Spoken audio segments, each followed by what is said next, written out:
Hello विद्यार्थी मित्रों, आज આપણે ધોરણ 6 વિજ્ઞાન પ્રકરણ 1 આહારના ઘટકો છે તેના સ્વાધ્યાયના પ્રશ્નોનું સોલ્યુશન જોવાના છીએ। પ્રશ્ન 1 છે, આપણા ખોરાકનું મુખ્ય પોષક તત્વોના નામ લખો। તો પહેલો પ્રોટીન, બીજું ચરબી, ત્રીજું વિટામિન, ખનિજ તત્વો, કાર્બોદિત પદાર્થો વગેરે આપણા ખોરાકના મુખ્ય પોષક તત્વો છે। પ્રશ્ન 2 છે, નીચે આપેલા નામ લખો। પોષક દ્રવ્ય કે જે આપણા શરીરને મુખ્યત્વે ઊર્જા પ્રદાન કરે છે, તો અહીં જવાબ આવશે કાર્બોદિત પદાર્થો અને ચરબી। જે પોષક દ્રવ્ય કે આપણા શરીરને વૃદ્ધિ અને જાળવણી માટે જરૂરી છે, તો પ્રોટીન અને તત્વ। ત્રીજો પ્રશ્ન છે, વિટામિન કે જે આપણી સારી દ્રષ્ટિ માટે જવાબદાર છે, તો અહીં વિટામિન એ આવશે। ત્યારબાદ ખનિજ કે જે હાડકાં સ્વસ્થ રાખવા માટે આવશ્યક છે, તો કેલ્શિયમ અને ફોસ્ફરસ।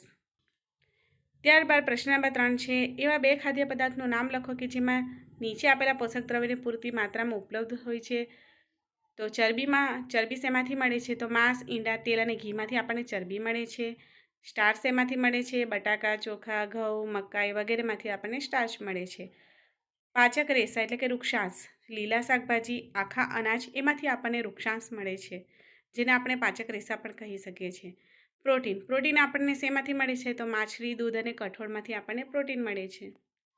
ત્યારબાદ પ્રશ્ન નંબર 4 છે, આપેલામાંથી સાચા વિધાનો ખરા ખોટાની નિશાની કરો। તો પહેલું છે, માત્ર ભાત એટલે કે ચોખા ખાવાથી આપણને આપણા શરીરના પોષણની આવશ્યકતાઓ પૂરી કરી શકીએ છીએ, તો અહીં ખોટું છે।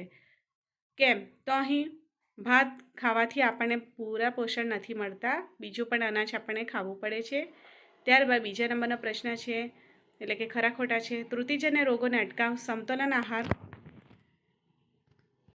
ખાવાથી થઈ શકે છે, તો અહીં જવાબ આવશે ખરું, કે આપણે જો સમતોલ આહાર ખાઈએ તો આપણને ત્રુટિજન્ય રોગો એ અટકાવી શકીએ છીએ। ત્યારબાદ ત્રીજું છે, શરીર માટે સમતોલ આહારમાં વિવિધતાસભર ખાદ્ય પદાર્થો હોવા જોઈએ, તો ખરું છે। ચોથું છે, શરીરને બધા જ પોષક દ્રવ્ય ઉપલબ્ધ કરાવવા માટે માત્ર માંસ જ પર્યાપ્ત છે, તો અહીં ખોટું છે।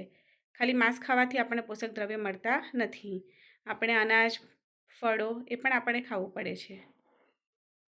ત્યારબાદ 5મા નંબરનો પ્રશ્ન છે, ખાલી જગ્યાની પૂર્તિ કરો। અહીં ખાલી જગ્યા વિટામિન ડીની ઓળખથી થાય છે, તો સુક્તાન એ વિટામિન ડીની ઓળખથી થાય છે।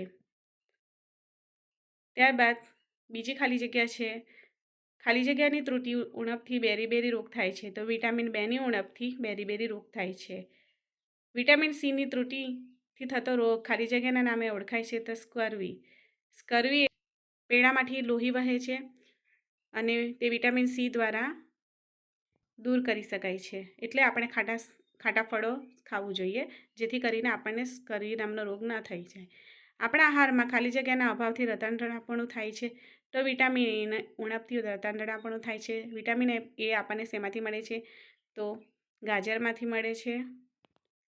જો વિડીયો પસંદ આવ્યો હોય તો લાઇક, શેર અને સબસ્ક્રાઈબ કરવાનું ભૂલશો નહીં, જેથી કરીને હું બીજા પાઠના સ્વાધ્યાયના પ્રશ્નોનું પણ સોલ્યુશન લાવીશ।